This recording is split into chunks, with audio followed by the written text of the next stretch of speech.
Hey sweet friends, and welcome back to my channel, or if it's your first time here, welcome especially. I'm Sally and I'm so glad that you've stopped by. Today's video is all about food sensitivities and how they are not the root cause of your disease or of the symptoms that you are experiencing, but they are in fact a symptom in and of themselves. Before we dive into it, please don't forget to subscribe if you haven't already. Give this video a thumbs up if you like what you see, and it always helps a lot to leave a comment. This all helps me to keep doing what I'm doing and to get the message out to more people. So I really appreciate you taking just a second to do that. Let's get into it. To talk about what a food sensitivity is, we need to talk about what it's not, and that means breaking down kind of the different reactions that a person could have to food. And this could be categorized numerous different ways. Many categories could be established, so to say, but for our purposes, we really just need to break it down into two things.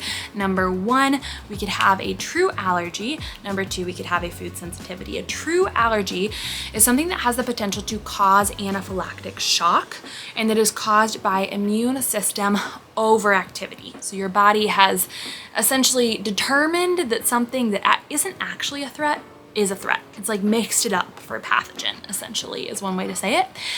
Your body goes after that and it causes this massive immune response that actually puts you at risk. So again, it has the potential to cause anaphylactic shock, and these are generally things that are going to take place. You're gonna have this reaction pretty darn quickly, oftentimes immediately after eating a certain food, but generally within 30 minutes, definitely within an hour. A food sensitivity is going to take longer to present itself. And when we talk about food sensitivities, I do actually want to break this down kind of just a little bit further. There are instances where your body isn't producing enough of a certain enzyme to break down certain foods or parts of foods. And then there's the other category, which we'll get to in a second, but think about like lactose intolerance, for instance. This is an example of when your body is no longer producing the lactase enzyme, and then you lack the means to actually break down lactose. And then with fat digestion, that's another area where you need bile. You need adequate bile to be able to break down fat. And so if you're someone who experiences stomach upset a lot of the time after eating a fattier meal, then that could be a problem with bile production. And that's kind of a whole nother thing that we would address step by step. But first thing in kind of nutritional therapy that we're gonna do is determine, is this a true allergy? Is this a food sensitivity? How long has this been going on? What are the related foods that might also be causing it? And then we'll know kind of which avenue to take from there. But the thing I wanna spend most of our time talking about today is the food sensitivity category, setting kind of aside the enzyme or bile piece of it. So maybe you have been eating a food for a long time, but eventually it starts to bother you. You're experiencing stomach upset. A common thing people will say, like they'll experience acne. Maybe it's just a lot of bloating. Could look a ton of different ways. Could even be more like respiratory symptoms.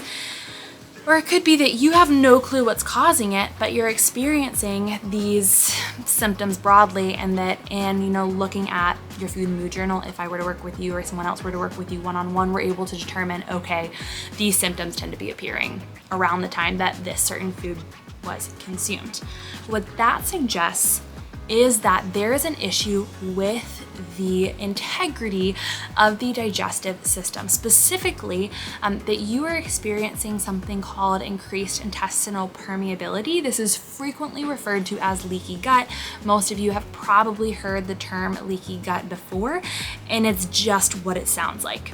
So our intestinal lining is really, really important. First of all, actually to our immune response, but second of all, to keeping what's supposed to be inside our digestive tract in our digestive tract, and what's supposed to be outside our digestive tract outside our digestive tract. Fun fact, food is supposed to stay inside your digestive tract until it is broken down into its most finite parts. So into those nutrients individually, it's supposed to stay inside your digestive tract. When that lining is jeopardized, maybe it has to do with poor practices around eating, like maybe we're not getting calm enough before a meal, maybe we're not taking the time to chew our food enough that it's exposed to our saliva for long enough. A very common thing we see is that people have low hydrochloric acid.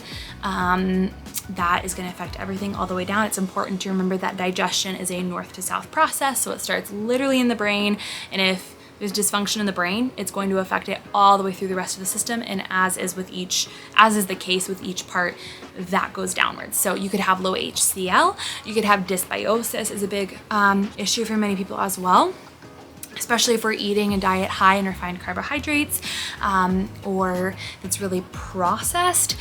You might see someone who has a lot of bad bacteria, so to say, kind of overrunning the gut microbiome and not enough of those good bacteria. There can also be issues with this if someone has eaten like a vegan diet for a super long time. Maybe they've eaten too much fiber. Maybe there's like a bacterial overgrowth. A lot of things can cause it. But dysbiosis is another cause, oftentimes, of that increased intestinal permeability. And what happens here is when those food particles are actually able to make it through the intestinal lining into the bloodstream, at which point your body is creating antibodies against those food particles. When your body is creating antibodies against these food particles, you're gonna start to experience a reaction because no duh, they're not supposed to be in your bloodstream. And that's when we're going to see these food sensitivities really develop. Something that's really common is that they come with the foods people eat most frequently because they have so much time to build up, the body has so much time to build up those antibodies in response to those foods. So what we would do if you came to us experiencing a food sensitivity, me or another nutritional therapy practitioner, is we're gonna try to determine, okay, what is it that is causing the sensitivity? Can we usually take it out for the short term just to reduce digestive inflammation? And then in the meantime, we're really gonna try to heal your gut, because the goal is always to be able to add that food back in if at all possible, but we're gonna try to heal the lining of your gut so that we can reintroduce the food without it causing inflammation, without it exacerbating your symptoms. And usually, oftentimes, if we're able to heal your gut, it's going to heal those other symptoms that are coming along with the food sensitivity. So I hope that gives you just a little bit more context into what's going on in the body. Feel free to drop your questions below. I can always do like a Q&A video or go deeper into one aspect or another. I feel like there's so much to talk about that sometimes it's hard for me to stay like on one topic. But I appreciate you being here once again. Please don't forget to subscribe. Until next time, bye y'all.